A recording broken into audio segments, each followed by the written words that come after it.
চাহিদার তুলনায় উৎপাদন বেশি, উৎপাদন খরচ মাত্র 10 টাকা, তবু আলুর কেজি 60 টাকা। দেশে আলুর সর্বোচ্চ বার্ষিক চাহিদা 80 লাখ টন। আর সদ্য বিদায় নেওয়া 2023-24 অর্থ বছরে দেশে আলু উৎপাদন হয়েছে 1,10,00,000 টনের কাছাকাছি। কৃষি সম্প্রসারণ অধিদপ্তরের এই পরিসংখ্যান বলছে, গত অর্থ বছরে বাংলাদেশে আলু উৎপাদন হয়েছে চাহিদার চেয়ে অন্তত প্রায় 30 লাখ টন বেশি। আর কৃষি বিপণন অধিদপ্তরের তথ্য অনুসারে এসব আলু উৎপাদনে কেজি প্রতি খরচ পড়ে মাত্র 10 টাকা 51 পয়সা। যদিও রাজধানীর খুচরা বাজারে এখন প্রতি কেজি আলু বিক্রি হচ্ছে 60 টাকা দরে। দেশে এই মুহূর্তে সবচেয়ে বেশি মূল্য অস্থিতিশীলতার মধ্য দিয়ে যাওয়া পণ্যগুলোর অন্যতম আলু। গত অর্থ বছরেও পণ্যটির মূল্যে দেখা গেছে বড় ধরনের অস্থিতিশীলতা। নানা পদক্ষেপেও বাজার নিয়ন্ত্রণে না আসার এক পর্যায়ে আলু আমদানির অনুমতি দিয়েছিল সরকার। এই আমদানি উন্মুক্ত আছে এখনো। এরপরও বাজারের পণ্যটির দাম এখন গত বছরের একই সময়ের তুলনায় প্রায় 20 থেকে 25 টাকা বেশি।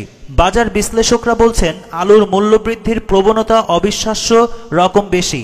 তাদের ভাষ্যমতে, কৃষি মন্ত্রণালয়ের তথ্য সঠিক হলে উৎপাদনের পর 10 থেকে 15% নষ্ট হওয়ার পরও দেশে উদ্বৃত্ত আলু থাকার কথা। আবার আমদানিতেও বাধা নেই, সেই হিসেবে দামও কম হওয়ার কথা। কিন্তু বাজারের চিত্র বলছে ভিন্ন কথা। রাজধানীর কাউরান বাজারে গতকাল পাইকারিতে প্রতি কেজি আলু বিক্রি হয়েছে 54 টাকা দরে, খুচরায় তা বিক্রি হচ্ছে 60 টাকা দরে। চাহিদার চেয়ে বেশি উৎপাদনের পরও আলুর মূল্য বৃদ্ধির কারণ সম্পর্কে জানতে চাইলে বাংলাদেশ কোল্ড স্টোরেজ অ্যাসোসিয়েশনের সভাপতি মোস্তফা আজাদ বাবু বণিক বলেন, এবছর কৃষক কেজিতে 20 টাকার বেশি লাভ করেছেন। আর আমরা ভাড়ার বিনিময়ে আলু সংরক্ষণ করে থাকি। কোল্ড স্টোরেজে রাখা আলুর প্রায় 70% কৃষক ও ব্যবসায়ীদের। কৃষক পর্যায়ে আলুর কেজি ছিল 30 টাকা, আমরা 10 টাকা ভাড়া রাখি। আর 5 টাকা লাভ করার পর স্বাভাবিকভাবেই দাম পড়ে 45 টাকা। আলু উৎপাদনের তথ্য নিয়ে এই ব্যবসায়ী নেতা বলেন, এবার উৎপাদন মোটেও 80 লাখ টনের বেশি হয়নি। সরকারের তথ্য সঠিক নয়। উৎপাদন কম হওয়ায় অনেক কোল্ড স্টোরেজ ফাঁকা পড়ে আছে। কৃষি সম্প্রসারণ অধিদপ্তর এই তথ্য অনুযায়ী দেশে আলুর বার্ষিক চাহিদা 75 থেকে 80 লাখ টন। চাহিদার বিপরীতে বিদায়ী 2022-23 অর্থ বছরের আলু উৎপাদনের পরিমাণ ছিল 1,09,64,000 টনের কিছু বেশি। এই অবস্থায় আলুর দাম এভাবে বেড়ে যাওয়ার বিষয়টি অযৌক্তিক বলে স্বীকার করেছেন সরকারি কর্মকর্তারাও। কৃষি সম্প্রসারণ অধিদপ্তরের মহাপরিচালক বাদল চন্দ্র বিশ্বাস বণিক বলেন, দেশে কোনো পণ্যের উৎপাদনের সঙ্গে দামের সামঞ্জস্য নেই। গত বছরের তুলনায় কোল্ড স্টোরেজে আলুর মজুদ বেশি আছে। ফাস্টফুড এবং রাস্তার পাশের অনেক নতুন নতুন রেস্টুরেন্ট আলুর ব্যবহারও অনেক বেড়েছে।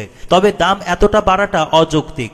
এটা বাজার ব্যবস্থাপনার বিষয়। এছাড়া উৎপাদনের তথ্য ও সরবরাহের প্রকৃত চিত্রের মধ্যে ব্যবধান বাজারে আলুর মূল্য বৃদ্ধিতে ভূমিকা রাখছে বলে অভিমত বিশেষজ্ঞদের।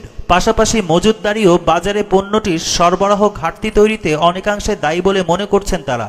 কৃষি অর্থনীতিবিদ ডক্টর জাহাঙ্গীর আলম খান বলেন, কেজিতে 15 থেকে 20 টাকার বেশি কৃষক পান না। সে হিসেবে বাজারে আলুর দাম হতে পারে কেজি প্রতি 25 থেকে 30 টাকা। কিন্তু এটা 35 টাকার বেশি হলেও বুঝতে হবে এখানে কারসাজি হচ্ছে। উৎপাদনও পর্যাপ্ত না, এটা বেশি দেখানো হয়েছে। এটার প্রভাব পড়েছে বাজারে। ব্যবসায়ী ও কোল্ড স্টোরেজ মালিকরা সিন্ডিকেট করেছে। মজুতদারি করায় বাজারে সরবরাহ ঘাটতি দেখা দিয়েছে, ফলে দাম বেড়ে গেছে।